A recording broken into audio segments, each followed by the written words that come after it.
This week, I'm going to take a little break from the election, and I'm going to talk about a subject that has been long overdue for our country to deal with. This subject is the subject of reparations. I understand some of you hear this and you immediately went off into a rage, but it's something we have to face head on. We faced it with the Native Americans. We stole their land.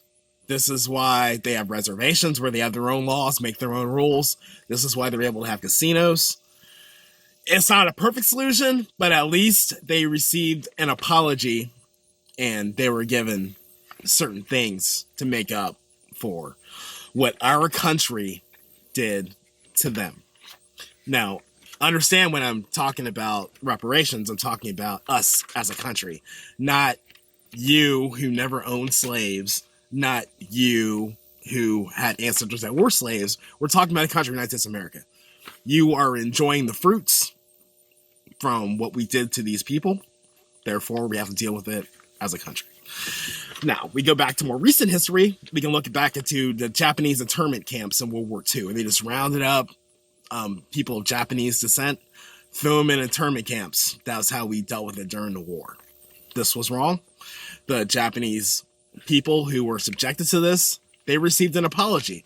This wasn't long enough so that all the people who actually were directly affected were dead. So they got a $20,000 check. By the way, Ronald Reagan did this. So let's talk about the original sin of slavery. There is no doubt that the United States of America would have not succeeded as a country without slavery. This is what our economy was based on. They had free labor.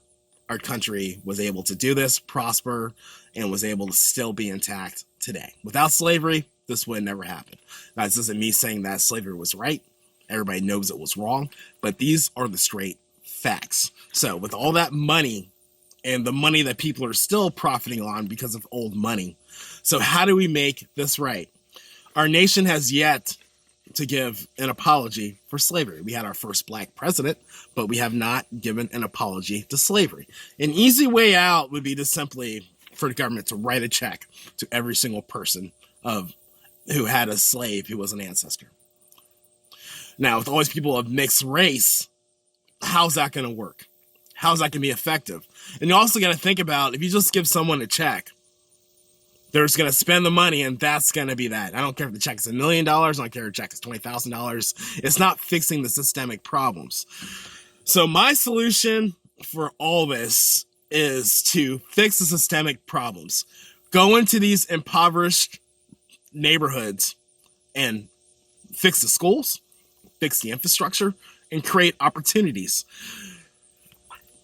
Because this should always be about opportunities. Because even when slavery was over, we still had to deal with Jim Crow. We still had to deal with these different banks not giving loans. We had to deal with not being able to live in certain places.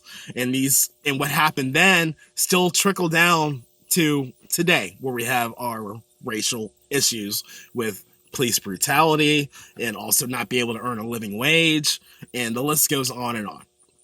So what would happen if we took all the money that we were going to give to each individual person to apologize for slavery, and we actually put it into these neighborhoods? Well, we put all that money into Baltimore, and we built it up, and we created a process that we can create jobs for the people. This would not only help African Americans, this would help everyone because it would help our economy. See, we need to not sit there and think about issues like as a yes or a no because it doesn't fit the narrative. We need to sit there and think about issues more robustly. How is it going to help the country? How is it going to help people who are struggling? How is it going to put food in the plate? That's what we need to think about. So when the subject of reparations comes up, don't clam up and think that they're going to take your money away from you to give to them. Don't think about they're going to take away your property to give to somebody else. Just think about how we can take the money and put it into something to create more jobs, to create more opportunities, to create education, to create more trades. That's what I think reparations should be about. That's how the conversation should be framed. That's the logical part of the conversation. Are we capable of doing it? Or are we just going to get fired up and say, hey, you took this from my ancestors, I'm going to take this from you. That's not going to fly. Something for you to think about. My name is Cal Finding King, and thank you for attending my Jeep chat.